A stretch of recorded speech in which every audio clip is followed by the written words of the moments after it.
இது மண்புழு மட்டும்தான் நம்ம வயலுக்கு வருமா அப்படின்னு பாத்தீங்கன்னாக்கா அப்படியெல்லாம் கிடையாதுங்க. அதுல சொன்னோம் இல்லைங்களா, என்னென்ன உயிர்கள் சொன்னோம், தலைச்சத்து, மணிச்சத்து, சாம்பல் சத்து, இதெல்லாம் சொன்னோம் இல்லைங்களா. அதுக்கப்புறம் தாமிரம், போரம், மேக்னீசியம், துத்தநாகம்லாம் சொன்னேன். அதுக்கப்புறம் வந்து பாத்தீங்கன்னா அசோஸ்பைரிலம், பாஸ்மோபாக்டீரியா, சூடோமோனாஸ், அஸ்டோபாக்டர்லாம் சொன்னோம் இல்லைங்களா. இது எல்லா வகையான சத்துக்களும் தன்னாலேயே நம்ம வயல்ல வந்து சேரும். அப்ப நம்ம இயற்கை விவசாயத்தில் செய்யக்கூடிய அந்த வயல்ல வந்து நாளுக்கு நாள் வந்து பௌதீக தன்மை வந்து அதிகமாகும். பௌதிக தன்மை அதிகமாச்சுன்னா என்ன கேட்டீங்கன்னாக்கா, நம்ம வயல்ல வந்து மக்கக்கூடிய பொருட்கள் வந்து அதிகமாகி மக்கு வந்து அதிகமாகும். மக்கு அதிகமாச்சுன்னா என்ன ஆகும் அப்படின்னு பார்த்தா, நம்மளுக்கு வந்து இப்ப இலையா இருக்கட்டும், தலையா இருக்கட்டும், சாண கழிவா இருக்கட்டும், ஆட்டு கழிவா இருக்கட்டும், எந்த கழிவுகளை கொண்டு போய் நம்ம வயல்ல கொடுத்தாலும் அது மக்க தான் செய்யும்.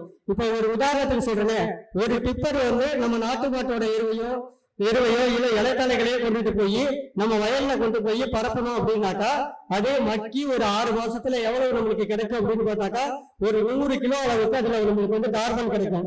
அந்த 100 கிலோ கார்பன் வந்து நம்மளுக்கு என்ன செய்யும் அப்படின்னு பார்த்தாக்கா, நம்மளுக்கு வந்து அந்த 1 கிலோ கார்பன் வந்து கிட்டத்தட்ட 6 லிட்டர் தண்ணியை வந்து நம்மளுக்கு சேமிச்சு வச்சுக்கும். 1 கிலோ கார்பன் வந்து கிட்டத்தட்ட 6 லிட்டர் தண்ணியை வந்து சேமிச்சு வச்சுக்கும். இப்போ ஒரு டிப்பர்ல வந்து 100 கிலோ கார்பன் வந்து நம்ம வயல்ல சேமிச்சு அப்படின்னாக்கா, கிட்டத்தட்ட 600 லிட்டர் வந்து நம்மளுக்கு வந்து அந்த தண்ணீரை பிடிச்சி குடிக்கக்கூடிய சக்தி வந்து நம்மளுக்கு கிடைக்கும். ஒரு டிப்பர் நாட்டோட கொண்டு போய் சேர்த்தோம்னாக்கா 600 லிட்டர் தண்ணியை வந்து மழை பெய்யுற காலத்துல நம்மளுக்கு வந்து பூமியில வந்து கிரகிச்சு வச்சுக்கும். அது வந்து பாய்ச்சி மாதிரி இருக்கும் உங்களுக்கு. அதனால வந்து நம்ம நாட்டு மாடுலேருந்து தயார் பண்ணக்கூடிய இயற்கை விவசாய இடுபொருள்களை வந்து நம்ம பயன்படுத்தணும். அதுக்கு அடுத்தபடியா பாத்தீங்கன்னாக்கா பஞ்சகவ்யா. இன்னைக்கு உழவர்களுக்கு எல்லாருக்குமே தெரியும், இயற்கை விவசாயத்துக்கு வந்தாக்கா உடனே ஃபர்ஸ்ட் அவங்களுக்கு தெரியக்கூடிய முதல் பெயர் என்னன்னு பார்த்தாக்கா பஞ்சகவ்யா தான்.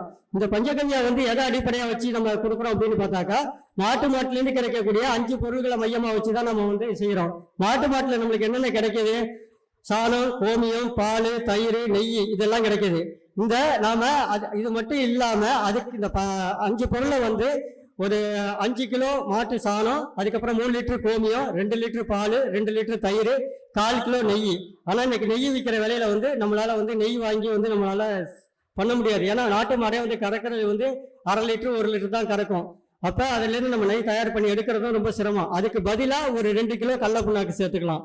இது இல்லாம வந்து பாத்தீங்கன்னாக்கா ஒரு 2 லிட்டர் இளநீர், 2 லிட்டர் கரும்பு சாறு, அதுக்கப்புறம் வந்து பார்த்தோம்னாக்கா பப்பாளி பழம் 2, இது மாதிரி இனிப்பு சுவை தரக்கூடிய பழங்கள்லாம் நம்ம சேர்த்துக்கலாம். இதெல்லாம் சேர்த்து ஒரு 10 பொருள் மொத்தத்துக்கு சேரும். இந்த 10 பொருட்களை நம்ம சேர்க்கிறப்ப என்னன்னு கேட்டாக்கா, நம்மளுக்கு தசகவ்யா அப்படின்னு பேர் சொல்லுவோம்.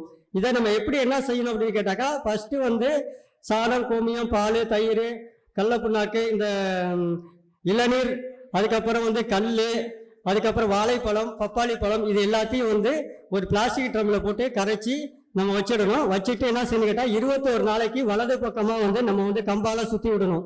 ஏன் வலது பக்கமா கம்பால சுத்தணும் அப்படின்னு கேட்டாக்கா, அந்த சாணத்துல இருக்கக்கூடிய மீத்தேன் வாயு வந்து வெளியில போகணுங்கிறதுக்காக 21 நாளைக்கு வலது பக்கமா வந்து காலையும் மாலையும் நம்ம வந்து கம்பால சுத்தணும். ஏன் வலது பக்கமா சுத்தணும், இடது பக்கமா சுத்தக்கூடாதா அப்படின்னு கேட்கலாம் நீங்க. இப்ப நீங்க பொதுவா வந்து கோயிலுக்கு போனீங்கன்னா என்ன செய்றீங்க, வலது பக்கமா தான் வர வர்றீங்க. ஏன் இடது பக்கமா வரக்கூடாதா அப்படின்னு பார்த்தா வரக்கூடாது. ஏன்னா பூமி வந்து நம்மளுக்கு வலது பக்கமா தான் சுழற்சியில இருக்கு. அதனால வலது பக்கமா சுத்துறப்ப நம்மளுக்கு வந்து பாசிட்டிவ் எனர்ஜி கிடைக்கும், பொதுவா நம்ம கோயில்ல சுத்துறப்ப. அதே போல பஞ்சகவ்யாவில வலது பக்கமா நம்ம கம்பை வச்சு சுத்துறப்ப என்ன நடக்கும் அப்படின்னு பாத்தீங்கன்னாக்கா, நன்மை செய்யக்கூடிய நுண்ணுயிர்கள் மட்டுமே அதுல பெருகும். இடது பக்கமா சுத்தணும்னா என்ன செய்யணும் கேட்டாக்கா, தீமை செய்யக்கூடிய நுண்ணுயிர்கள் அதுல வந்து பெருகிறதுக்கான வாய்ப்புகள் இருக்கு. அதனால 21 நாளைக்கு கண்டிப்பா வந்து காலையும் மாலையும் 50 சுத்து வந்து வலது பக்கமா வந்து கம்பு குச்சியால சுத்தி விடணும். 21 நாள் கழிச்சு ஒரு நாளைக்கு ஒரு முறை மட்டும் நம்ம சுத்தினா போதும். 21 நாள் கழிச்சு 6 மாசம் வரைக்கும் இந்த பஞ்சகவ்யாவை பயன்படுத்தலாம். எவ்வளவு பயன்படுத்தலாம் அப்படின்னு பார்த்தாக்கா, ஒரு 10 லிட்டர் தண்ணிக்கு 300 ml பஞ்சகவ்யா. இதை எடுத்து டேங்க்ல போட்டு நம்ம ஸ்ப்ரே பண்ணலாம். அது இல்லாத நம்மள்ட்ட பஞ்சகவ்யா அதிகமா இருந்துச்சுனாக்கா, பாசன நீர்ல 5 லிட்டர் பஞ்சகவ்யா வந்து ஒரு 200 லிட்டர் தண்ணியில கலந்து நம்ம வயல்ல பாசன நீர்லயும் விடலாம். இது மாதிரி எப்படி வேணாலும் நம்ம பாத்துக்கலாம். பஞ்சகவ்யா வந்து நம்ம ஸ்ப்ரே பண்றப்ப என்ன நடக்கும் அப்படின்னு கேட்டீங்கன்னாக்கா, இப்ப பொதுவா வந்து நம்மளுக்கு வந்து கார்த்திகை மார்கழி மாசத்துல வந்து நம்ம நெல் பயிர்ல எல்லாம் வந்து மஞ்சள் நோய், மஞ்சள் புள்ளி நோய், அதுக்கப்புறம் பாத்தீங்கன்னாக்கா மஞ்சள் தேமல் நோய், இது மாதிரி வந்து பூஞ்சான சம்பந்தப்பட்ட நோய்கள்லாம் வந்து நம்ம நெல் வயல்ல நடக்கும். பிற பயிர்கள்லயும் வந்து அது மாதிரி மஞ்சள் நோய்கள்லாம் வரும். இதுக்கெல்லாம் வந்து பஞ்சகவ்யாவை நம்ம ஸ்ப்ரே பண்ணோம் அப்படின்னாக்கா அந்த நோய் வந்து நிச்சயமா வந்து மாறிடும். அது மட்டும் இல்லாத காய்க்கக்கூடிய காய் வந்து பெருசா காய்க்கும்.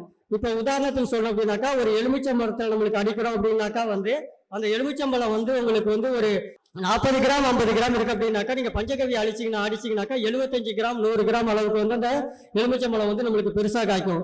உதாரணத்துக்கு சொல்ல அப்படின்னாக்கா என்னோட வயல்ல ஒரு ஒரு கத்திரிக்காய் எடை அப்படின்னு பாத்தீங்கன்னாக்கா 700 கிராம் ஒரு கத்திரிக்காய் எடை. நீங்க பொதுவாக கத்திரிக்காய் வந்து ஒரு 1/4 கிலோவுக்கு மேல நீங்க பார்க்க முடியாது. ஆனா பஞ்சகவ்யம் வச்சு நீங்க அடிச்சு நீங்க கொண்டு வந்து நீங்க அந்த கத்திரி செடிக்கு கொடுக்குறப்ப 700 கிராம் வரைக்கும் நான் அந்த கத்திரிக்காயை வந்து நான் எடுத்திருக்கேன். அந்த அளவுக்கு வந்து காயை பெருசாக்கக்கூடிய தன்மை வந்து இந்த பஞ்சகவ்யாவுக்கு இருக்கு. அது மட்டும் இல்லாத அப்ப அந்த பஞ்சகவ்யா மூலமா கிடைக்கக்கூடிய அந்த காய்கள் வந்து பாத்தீங்கன்னாக்கா ரொம்ப டேஸ்டா இருக்கும். ரொம்ப டேஸ்டா இருக்கும்னா எப்படின்னு கேட்டீங்கன்னாக்கா அப்படியே நெய் மாதிரி இருக்கும். உங்களுக்கு ஒரு 10 வருஷம் ஆனாலும் அந்த சுவையும் மனமும் வந்து நம்ம மனசுல இருந்து மாறவே மாறாது. அந்த அளவுக்கு வந்து அற்புதமா வந்து அந்த காயும் பெருசா இருக்கும், சுவையாகவும் இருக்கும். இது வந்து பஞ்சகவ்யாவோட பயனு.